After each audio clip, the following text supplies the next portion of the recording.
Start with Joy Reid. If you've got a TV, you may know who she is. She's the host of a weekly show on MSNBC. She's an icon on the progressive left.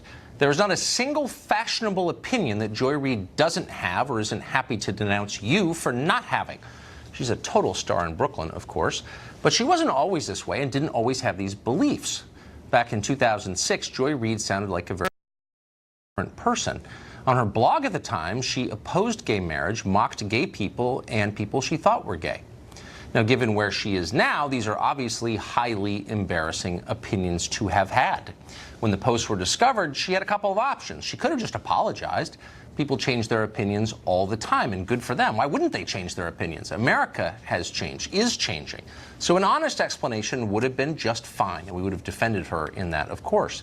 But that's not what Joy Reid did. Instead, she lied about it. She claimed she never wrote those blog posts in the first place. Someone else did. She said she'd been hacked. Sinister agents, perhaps employed by Vladimir Putin, somehow broke into her blog retroactively to add the remarks. It really sounds like an MSNBC segment, part of what they run every night. She said it was a disinformation campaign waged by whom? We don't know. Shadowy forces. That was her explanation. It was a crock, a total crock.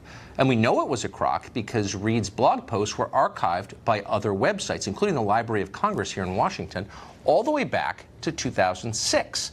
That means in order for her claims to be true, which they're not, the secret hacking plot must have begun at least 12 years ago before anyone knew or cared who Joy Reid was. That's a lie. It's a childish lie. You'd have to be a moron to believe it. Yet she's telling it. Here's the interesting part, though. NBC News is endorsing all of this as true and trying to convince other people it's true.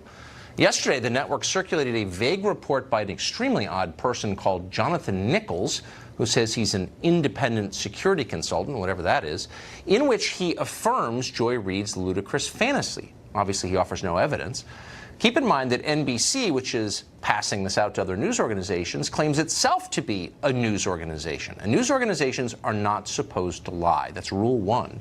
And yet NBC executives make a habit of lying. They lied about the Access Hollywood tape a couple of years ago. You'll remember that tape was leaked by NBC to David Fahrenthold at the Washington Post, who was a college friend of NBC News chief Noah Oppenheim. The goal in that leak was to help Hillary Clinton just 2 days before a presidential debate, and it helped. NBC later promised to reveal how that tape was leaked, but of course we haven't heard because they never told us. They lied instead, and they're still lying about that. NBC also lied when it ran interference for sex attacker Harvey Weinstein, which it did repeatedly over a long period. You'll remember that network killed Ronan Farrow's investigation into Harvey Weinstein. He had the goods, and yet NBC claimed that Farrow hadn't nailed down the story. By the way, he went and sold the story the next day to The New Yorker, but NBC said it just wasn't ready yet. Another lie. Now NBC is helping Joy Reid lie once again, and almost nobody else in the media is saying anything about it.